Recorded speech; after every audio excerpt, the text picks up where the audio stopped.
Вітаю, дорогі сябри! У сьогоднішнім випуску ми з вами по просьбі у коментарях крышечку ще поговоримо про лексичне запозичення, менавіта про габраїзми у білоруській мові. Звістки об знаходженні габраїв на території Великого князства Литовського з'явилися ще у 14 стагоддзі, і від тієї пори білоруси і габраї, так само їх мови і літератури, культури, знаходилися у доволі щільному узаємодіянні. Вядома, што на мяжы 19-20 стагоддзя колькасць габрэйскага насельніцтва ў беларускіх гарадах і мястэчак дасягала в некаторых выпадках ажно да 80%. На нашай тэрыторыі габрэі актыўна карысталіся мовай ідыш, якая паўстала на базе сярэднянямецкіх дыялектаў з шырокім выкарыстаннем пазычак з старажытнагабрэйскай і арамейскіх моваў. Габрэі актыўна карысталіся і беларускай мовай, таму збагатылі ідыш лексічнымі запазычаннямі з беларускай мовы, але адбылося адваротны працэс. У беларускія гаворкі і пісьмовую мову патраплялі запазычанні з ідышу і іўрыту. Нагадаю, што іўрыт спыніў сваё існаванне ў якасці размоўнай мовы яшчэ ў другім стагоддзі нашай эры, пасля існаваў у якасці мовы габрэйскай літургіі, рабінскай літаратуры і быў адноўлены ў 19-20 стагоддзях у якасці размоўнай мовы. Дарэчы, самі назвы ідыш і іўрыт – гэта таксама габраізмы ў беларускай мове. У пісьмовую мову запазычанні з іўрыту звычайна патраплялі праз іншыя еўрапейскія мовы ці праз рэлігійныя тэксты.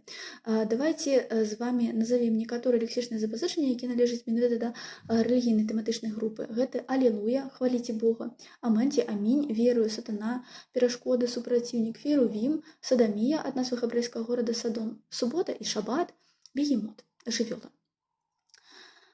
Некаторыя запазычанні з мовы ідыш патраплялі ў нашу мову непасрэдна з камунікацыі габрэяў і беларусаў, хаця гэты працэс не быў замоцна актыўным, паколькі габрэі даволі хутка засвойвалі мясцовыя гаворкі, тым не менш.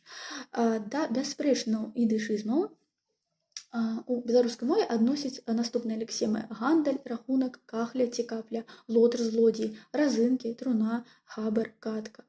Цікава, што некаторыя ідышызмы, якія патрапілі ў беларускую мову, набылі негатыўную канатацыю і ў літаратурнай мове не ўжываюцца. Вось так сінонімы да слова небарака, дурын для беларускіх выступаюць наступныя ідышызмы: шлёма, мішугін, шлемазул, кіпала і іншыя.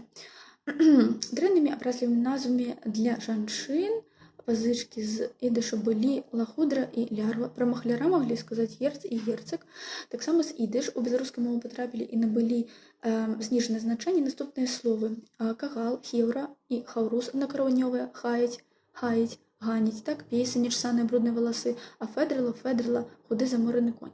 Таксама існуе меркаванне, што некаторыя лексемы з турэмнага жаргону таксама маюць габрэйскае паходжанне. Гэта такія словы, як шмон, ксіва, феня, ботаць, халява, кіп, хіпіш, маліна, аднак гэта спрэчнае меркаванне.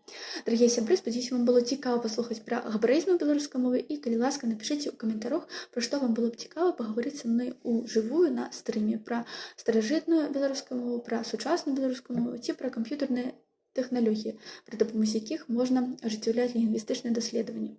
Вось, буду вельмі удзячная і пабачымся ў наступных відэа.